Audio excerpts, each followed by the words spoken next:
Hello everyone, welcome to Jyotsna study zone. Good evening to all.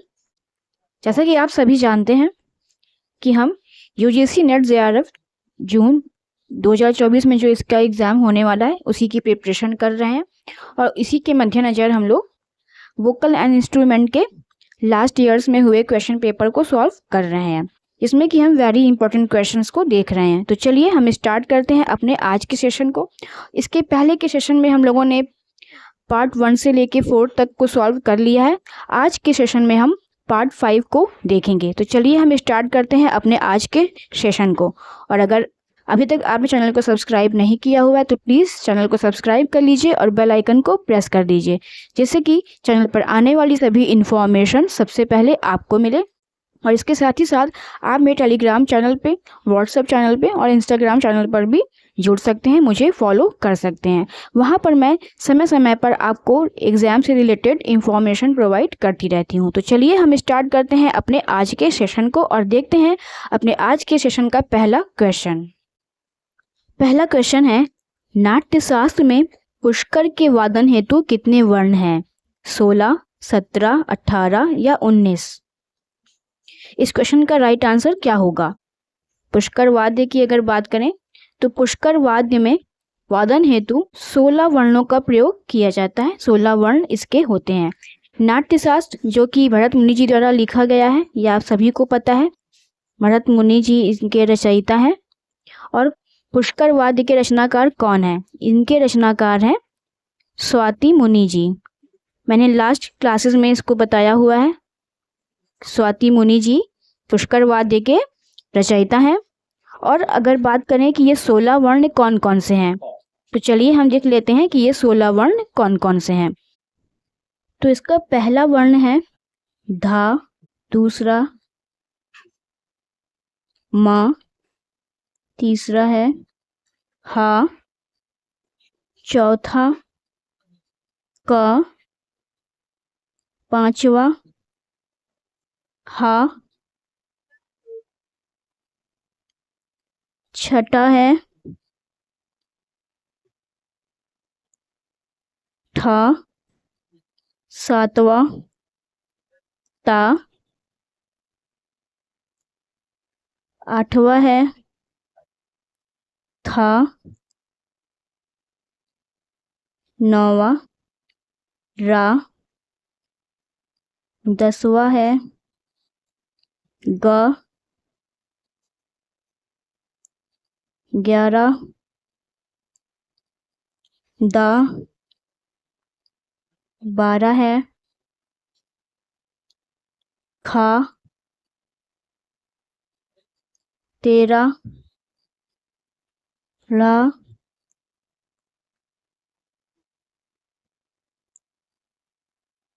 14 डा, 15 धा, 16वां है ला। तो ये 16 इसके वर्ण हो जाएंगे। तो ये जो है 16 वर्ण है पुष्कर वाद्य के।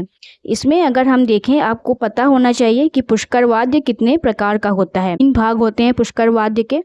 पहला होता है आंकिक, दूसरा होता है ऊर्ध्वक, तीसरा होता है आलिंग्य। तो आंकिक के जो है 2 भाग होते हैं, एक बायां भाग और एक दाहिना भाग। तो बायां भाग का आंकिक का बायां भाग के जो वर्ण होते हैं वो ये तीनों वर्ण होते हैं आंकिक के।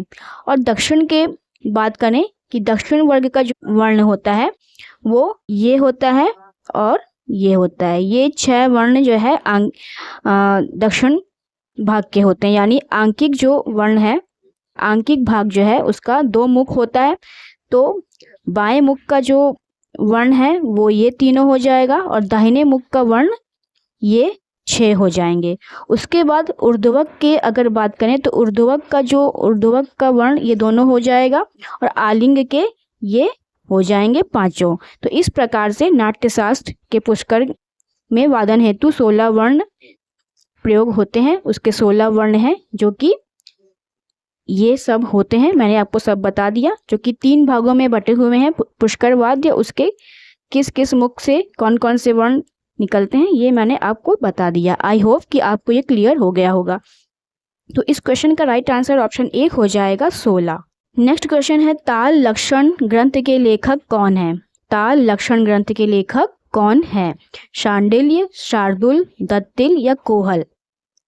इस क्वेश्चन का राइट आंसर जो हो जाएगा वो हो जाएगा ऑप्शन 4 कोहल। कोहल जी जो है वो ताल लक्षण ग्रंथ के लेखक हैं। इस प्रकार इस क्वेश्चन का राइट आंसर ऑप्शन 4 हो जाएगा। नेक्स्ट क्वेश्चन है, तबला प्रकाश पुस्तक के लेखक कौन है? Professor Bulaki Lal Yadav, professor Girish Chandra Srivastava, professor Vijay Shankar Mishra या प्रोफेसर सुधीर माइनकर? तो चलिए देख लेते हैं। डॉक्टर सुधीर माइनकर की पुस्तक है तबला वादन कला शास्त्र।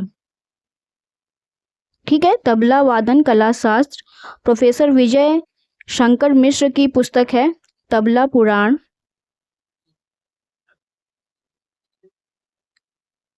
तबला पुराण। प्रोफेसर गिरीश चंद्र श्रीवास्तव की पुस्तक है तालकोश। और तबला प्रकाश पुस्तक के लेखक हो जाएंगे प्रोफेसर बुलाकी लाल यादव। इस प्रकार इस क्वेश्चन का राइट आंसर हो जाएगा option 1 professor Bulaki Lal Yadav. Professor Bulaki Lal Yadav की पुस्तक तबला प्रकाश, प्रोफेसर गिरीश चंद्र श्रीवास्तव की पुस्तक है तालकोश, विजय शंकर मिश्र की पुस्तक है तबला पुराण और डॉक्टर सुधीर माइनकर की पुस्तक है तबला वादन कला शास्त्र। इस प्रकार इस क्वेश्चन का राइट आंसर ऑप्शन 1 हो जाएगा। नेक्स्ट क्वेश्चन है, झप ताल की चक्रदार बिना किसी परिवर्तन के किस ताल में आएगी? गणेश ताल में, बड़ी सवारी ताल में, मत ताल में या विष्णु ताल में? इस क्वेश्चन का राइट आंसर क्या होगा? तो देखिए, गणेश ताल जो होती है वो 18 मात्रे की ताल होती है, बड़ी सवारी 16 मात्रे की ताल होती है, मत ताल 18 मात्रे की ताल होती है और विष्णु ताल जो है वो 17 मात्रे की ताल होती है। तो इसमें पूछ रहा है कि झप ताल की चक्रदार बिना किसी परिवर्तन के किस ताल में आएगी? तो झप ताल की चक्रदार बिना किसी परिवर्तन के 16 मात्रा बड़ी सवारी ताल में आएगी। इस क्वेश्चन का राइट आंसर ऑप्शन 2 हो जाएगा बड़ी सवारी। नेक्स्ट क्वेश्चन है, दक्षिण भारत में मृदंगम के कितने प्रमुख घराने हैं? 2, 3, 4 या 5? मृदंगम जो कि एक अवनद्य श्रेणी का वाद्य है, अवनद्य वाद्य है। तो दक्षिण भारत में मृदंगम के 2 घराने प्रचलित हैं। 2 घराने वो कौन कौन से हैं? पहला है तंजावुर घराना और दूसरा है पुट्टुकोट्टे। पुट्टुकोट्टे घराना। इस प्रकार इस क्वेश्चन का राइट आंसर ऑप्शन 2 हो जाएगा कि दक्षिण भारत में मृदंगम के 2 घराने प्रमुख हैं। पहला तंजावुर घराना, दूसरा है पुट्टुकोट्टे घराना। नेक्स्ट क्वेश्चन है, ताल चंद्रिका के लेखक कौन है? नान्यदेव, विरूपाक्ष, श्रीकंठ या राणा कुंभा? तो इस क्वेश्चन का राइट आंसर हो जाएगा ऑप्शन 2 विरूपाक्ष। ताल चंद्रिका के लेखक जो हैं वो विरूपाक्ष हैं। वहीं अगर नान्यदेव की बात करें तो नान्यदेव ने भरत भाष्यम पुस्तक लिखी है। भरत भाष्यम ग्रंथ के लेखक नान्यदेव जी हैं। श्रीकंठ जी जो हैं वो रस कौमुदी के लेखक हैं, रस कौमुदी ग्रंथ के लेखक हैं। और राणा कुंभा जी जो हैं वो संगीत राज पुस्तक के लेखक हैं, संगीत राज। इस प्रकार इस क्वेश्चन का राइट आंसर ऑप्शन 2 हो जाएगा विरूपाक्ष। नेक्स्ट क्वेश्चन है, बद्धी का अन्य नाम क्या है? यहाँ पर नाम होगा, अन्य नाम क्या है? ढाल, उद्वाल, ध्वाल या बादरी? बद्धी का अन्य नाम जो है वो ध्वाल होता है। इस क्वेश्चन का राइट आंसर ऑप्शन 3 हो जाएगा ध्वाल। बद्धी किस पशु के चमड़े से बनाई जाती है?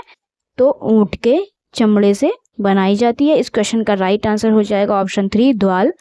ये आंसर मैंने आपको पहले के वीडियो में भी बताया हुआ है।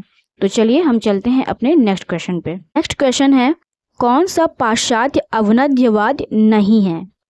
यहाँ नहीं है, पूछा है, इसको ध्यान रखिएगा एग्जाम में। टेबर, स्नेयर, टेनर या ग्लोकन स्पार्हल। तो इस क्वेश्चन का राइट आंसर हो जाएगा ऑप्शन 4, ग्लोकन स्पार्हल। ग्लोकन स्पार्हल एक अवनद्य वाद्य ना होकर घन वाद्य है, ये घन वाद्य की श्रेणी में आता है। तो इस प्रकार इस क्वेश्चन का राइट आंसर ऑप्शन 4 हो जाएगा, ग्लोकन स्पार्हल। जबकि टेबर, स्नेयर और टेनर ये तीनों ही जो है अवनद्य वाद्य हैं।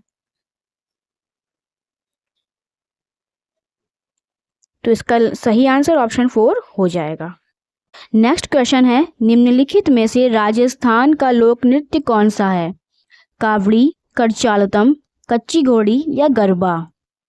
गरबा जो है वो गुजरात का है, गुजरात का। कच्ची घोड़ी, यही इसका राइट आंसर है। कच्ची घोड़ी जो है राजस्थान का लोक नृत्य है। और कावड़ी जो है वो तमिलनाडु का लोक नृत्य है। ठीक है, करचालतम ऐसा कोई नृत्य नहीं होता है। तो इस प्रकार इस क्वेश्चन का राइट आंसर ऑप्शन 3 हो जाएगा, कच्ची घोड़ी। नेक्स्ट क्वेश्चन है, निम्नलिखित में से निम्नलिखित लोक वाद्यों में तंत्री वाद्य कौन सा है? तिरुचिन्नम, एक्कालम, उडुक्कई या नंदुड़ी। इस क्वेश्चन का राइट आंसर क्या होगा? तो इस क्वेश्चन का जो राइट आंसर हो जाएगा वो हो जाएगा ऑप्शन 4, नंदुड़ी। नंदुड़ी जो है एक तत्वाद्य है, यानी तंत्री वाद्य है। इस प्रकार इस क्वेश्चन का राइट आंसर ऑप्शन 4 हो जाएगा, नंदुड़ी। नेक्स्ट क्वेश्चन है, अयुग्म संज्ञा का प्रयोग किस ताल जाति के लिए किया जाता है? प्रकीर्ण, सम, त्रयस्थ या चतुरस्र। इस क्वेश्चन का राइट आंसर होगा ऑप्शन 3, त्रयस्थ। त्रिस्थ जो है वो अयुग्म संज्ञा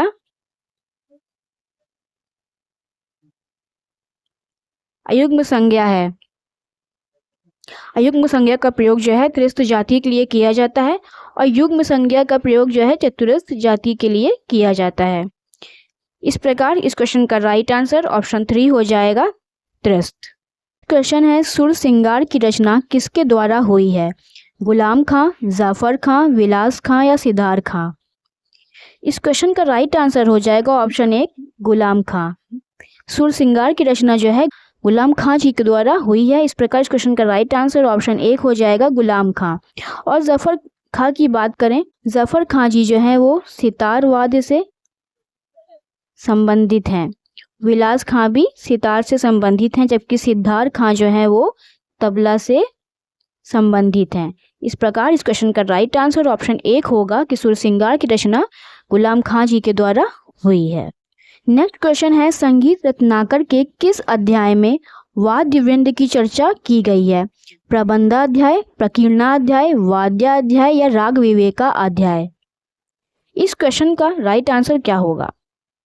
इस क्वेश्चन का जो राइट आंसर होगा वो होगा ऑप्शन 2, प्रकीर्णा अध्याय। संगीत रत्नाकर के प्रकीर्णा अध्याय में वाद्य वृंद की संज्ञा चर्चा की गई है। इस प्रकार इस क्वेश्चन का राइट आंसर ऑप्शन 2 हो जाएगा। नेक्स्ट क्वेश्चन है, टेम्पर्ड स्केल के अर्ध स्वर का मान क्या है? 100, 50, 25 या 51.1। इस क्वेश्चन का राइट आंसर जो हो जाएगा वो हो जाएगा ऑप्शन 1, 100।